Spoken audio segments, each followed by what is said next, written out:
હાલો મિત્રો, કેમ છો? મજામાં છો ને બધા? તો આજે તમને નળેશ્વરી માતાજીનું મંદિર બતાવું. જે આપ એમનો દરવાજો જોઈ રહ્યા છો. આ ચબૂતરો છે. જે ગેટ છે એ મેન ગેટ છે. આ ચબૂતરો છે. નળેશ્વરી માતાજી જવા માટેનો મેન ગેટ છે. આ BSFની ગાડીઓ આવી રહી છે. બીજી ગાડી આવી. અને આ પક્ષી ઘર છે, જે બનાસકાંઠાની અંદર દરેક ગામની અંદર જોવા મળે છે.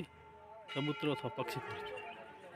આ માતાજીના ગેટથી આપણે અંદર દાખલ થયા છે.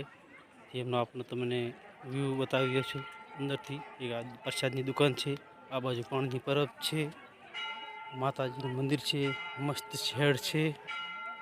અને આજે 12 તારીખે આંતરરાષ્ટ્રીય પતંગ મહોત્સવ હતો.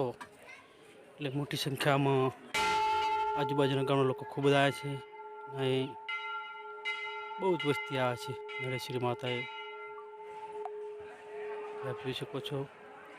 બીજું કે માતાજીની અંદરના ભાગની અંદર વિડીયો શૂટિંગ અને ફોટો પાડવાની મનાઈ છે. એટલે આપણે માતાજીના દર્શન કરાવી શકતા નથી, કેમ કે અહીં ફોટો અને વિડીયો લેવાની બંધી છે. આ બહારનો ભાગ છે. જે બીજો એક તમને પક્ષી ઘર દેખાઈ રહ્યું છે. આ સુંદર નજારો છે. આ મંદિર છે, મસ્ત મંદિર છે. આ નવું છે મંદિર. આની જગ્યાએ નવું બનાવેલું છે. બીજી જે જૂનું મંદિર હતું તમને બતાવું છું, જે આ ભળાઈ રીતે છે. અને બીજું હનુમાનજીનું મંદિર છે.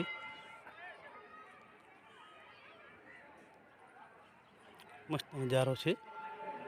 આ આગળના ભાગની અંદર જોઈ શકો છો. નળેશ્વરીમાં આજે ખૂબ જ બહારથી વિદ્યાર્થીઓ આવેલા હતા.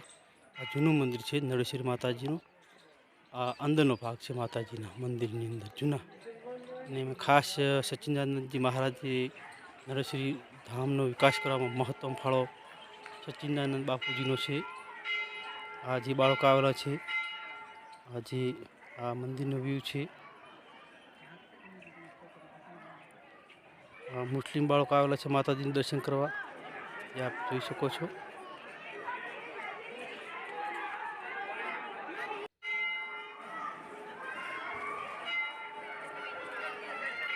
ખૂબ જ બાળકો આવેલા છે આજે. પતંગ મહોત્સવ આંતરરાષ્ટ્રીય હતો તે. આ પાણીની પરબ છે. પ્રસાદની દુકાન છે. આજે આંતરરાષ્ટ્રીય પતંગ મહોત્સવ હોવાથી મોટી સંખ્યામાં વિદ્યાર્થીઓ પ્રવાસમાં આવેલા છે. આપ જોઈ શકો છો.